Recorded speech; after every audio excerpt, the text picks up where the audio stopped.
আসসালামু আলাইকুম। এই যে আপনারা এখন দেখতে পাচ্ছেন, এটা হলো আমাদের ফরিদপুরের বলা যায় যে গুপ্তধন। কেন গুপ্তধন বললাম? কারণ এগুলো হলো পেঁয়াজের দানা। আর এই যে পেঁয়াজের দানাগুলো এখন হলো আপনার আস্তে আস্তে হচ্ছে আপনার পরিপক্ক হচ্ছে আর কি। এই যে ছোট ছোট ফুল দেখছেন, এর ভিতরেই হলো পেঁয়াজের দানা।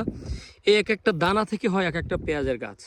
আর এক একটা গাছের গোড়ায় অনেকগুলো পেঁয়াজ হয়, কোনোটায় হাফ কেজি বা 250 গ্রাম বা 1 কেজি বা বেশি কম হতে পারে। যাই হোক, যারা বেশি অভিজ্ঞ তারা বলতে পারবেন।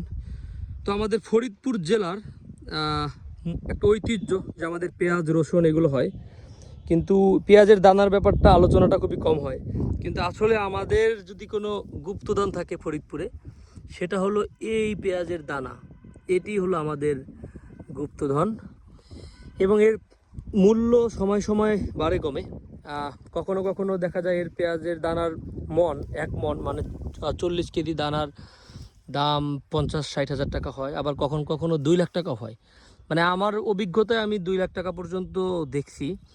এখন বেশি কম কিনা আমার অভিজ্ঞতা আপাতত নাই, কারণ আমার বাবা মারা যাওয়ার পরে আমাদের যে ক্ষেতগুলো হতো আমরা এখন আর ওগুলো করি না, সময় আমার হয়ে ওঠে না। যাই হোক, আমাদের এই পুরা বিস্তীর্ণ জায়গা জুড়ে, এটা হলো কোন এলাকা জানো ভাই? অম্বিকাপুরে তো না? হ্যাঁ, অম্বিকাপুরে পুরা বিস্তীর্ণ জায়গায় দানাগুলো দেখে ভালো লাগলো। আমাদের ফরিদপুরের অন্যতম ঐতিহ্য এটি, পেঁয়াজ রসুন খেজুরের গুড়। আর একটা লাইন আছে, ওইটা আমরা না বলি। যাই হোক, ধন্যবাদ, সবাই ভালো থাকবেন। আসসালামু আলাইকুম রহমতুল্লাহ।